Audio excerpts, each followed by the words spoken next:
What's good, everybody? In this video, I'm going to break down algebraic proportions, what they are, how to solve them, and we're going to look at about 3 different examples. Really hope you like this video. So when we talk about algebraic proportion, guys, these are fractions, okay? And what we want is basically two equal fractions. So this would be a proportion here. 1/2 is equal to 4/8. And if you look at it, right, these two fractions are the same thing. They're just half. And if we look at even more examples of this, we have 3/6, 5/10, and let's just say, yeah, that's enough. So these are examples of when we're talking about algebraic proportions, two equal fractions. But in the problem, what they're going to do is they're going to give you a missing term, and you have to identify the number that's going to make it a proportion. And the way that we do that is through cross products, aka cross multiplication. I like cross multiplication better. So you could either draw an X, or if they taught you like the butterfly effect, you could diagonally circle those two terms and do the same thing on the other side. So once we cross multiply, we create an equation. So we're saying 3 times x is going to be equal to 4 times 6. And then we create an equation and simply solve. So 3x is equal to 24. We divide by 3. And now we say that x is equal to 8. And if you want to double check your answer, guys, there's a few ways that you could do it. You could go ahead and divide your numerator by your denominator. And if you get the same fraction, right? Not the same fraction, I'm sorry, the same decimal, then you know it's a proportion. Or if you just realize that, let's write this again.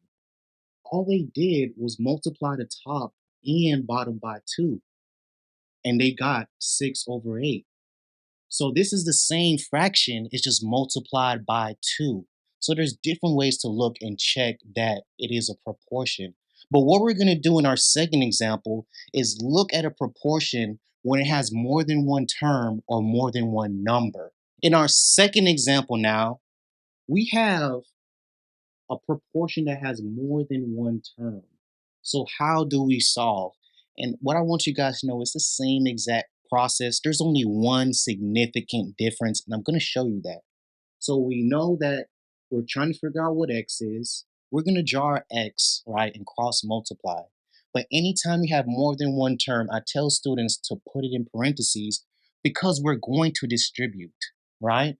So we have 5 multiplied by 2x minus 2 is equal to, and on the other side we have 6 times 1/3x minus 3. Now you know I had to get you guys with some fractions, but guys, just remember fractions are not always that complicated. When we multiply, say we made that a fraction and we multiply straight across, we would have 6/3, which just simplifies to 2. So when you get or see a fraction, don't let it startle you. Just follow the steps in the process and you will definitely get it right. So now we distribute, we have 2x minus 18. Took care of the fraction. Now we're going to go on the other side and distribute as well. So I multiply 5 and 2x to get 10x, 5 times -2 to get -10. And now at this step, I could start combining my like terms so that I could solve the equation. So let's bring our 2x over, right? We bring it over and we have 8x minus 10 is equal to -18. I bring my 10 over by adding it. Let's go right here. Now we have 8x is equal to -8. And we know after we divide -8 by +8, we're going to get x is equal to -1. So you're going to see this. They normally start off with our previous problem, this regular fraction, one number missing, and then they're going to expand it to where you have to distribute after you do your cross or when you're doing your cross multiplication. So please make sure you guys don't fall for that trick. But in my last example, what we're going to do is look at proportions that involve shapes. In our last problem of the day, guys, we're now looking at proportions that deal with shapes. And there's a specific way that we have to solve these, okay? But before we start, let's just make sure that remember anytime we have more than one term, when we set our proportion up, that means we're going to distribute. So let's just put parentheses around this expression so that we remember. So when we're dealing with shapes now, guys, there's something specific we have to do when we set up our proportion. We have to make sure that this long side is matched up with the long side of the other rectangle. And if you notice, they switched it from this orientation, like a regular piece of paper, to the landscape. And they're trying to trick you so that you set up your proportion incorrect. So I could set my proportion up different ways, but let's look at one example, right? So let's say I had x over x minus 3.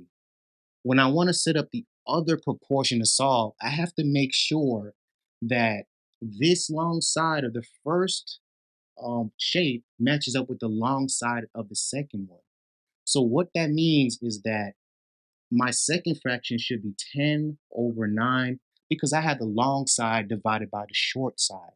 And when we look on this side, it's the same thing. Longer side of the shape divided by the short side when we set up our proportion. Now, just for practice sake, let's say that I did not set my proportion up right. If I set it up this way and I had 9 over 10, this would be incorrect. And the reason why, let's look how it matches up. So now I have the long side matched with the short side, and then I have the short side matched with the other long side. That's not how we set the proportion up. And they're going to use the shapes and try to throw you off. And if you don't pay as much attention to it, not even pay attention, if you're moving too fast, like some of us do, we may set it up incorrectly. So just please make sure that you pay attention to those small details. All right. So when we go back, it should be 10 over 9. And if any students are wondering, yes, we could have did it the other way. X minus 3 over x is equal to 9 over 10. As long as we have the corresponding sides, right? Short side with short side, long side with long side, we will be A-okay. Now that we got that down, let's go through solving this proportion. So we know we're going to use cross multiplication. So I draw my x and I set up my equation. I have 9 times x is going to be equal to, and anytime I say it, guys, I always have to stress this because students will forget it on the test, exam, quiz, whatever you want to call it. When we have more than one term, right, we have to distribute. So now we have 10 times x minus 3, and we know we're going to distribute. So let's work on this side first. I'm going to have 10x minus 30, and then on the other side, we just have 9x. Luckily for us, this is a simple equation to solve. So we're going to combine our x's by subtracting 10x. And now, I'm going to bring this up here, get a little bit of space. We have negative x is equal to negative 30. And you guys know that when a variable is by itself like this, it cannot be negative. So we're going to divide both of them by negative 1, or the short version, flip your sign, right? So x becomes positive, and whatever I do to the left side, I got to do to the right side. So my final answer would be x is equal to 30. And if we want, we could plug it back in and solve to make sure that it's the correct answer. And we're going to do that real quick. Let's see what we get when we plug it back in. All right, so we have, oops, 30 over 30 minus 3 is equal to 10 over 9. So let's see what we get. So we're going to have 30 over 27 is equal to 10 over 9. So I don't know if you guys notice, but I know this is correct because this is just a larger fraction, right? If we multiply 9 and 10 by 3, this is what we would get. And just to make sure, grab your calculator. We do 30 divided by 27. That's going to give me 1.11 repeating decimal, and that is equal to 10 divided by 9, which is 1.11. So we know that this is a proportion because the fractions are equal.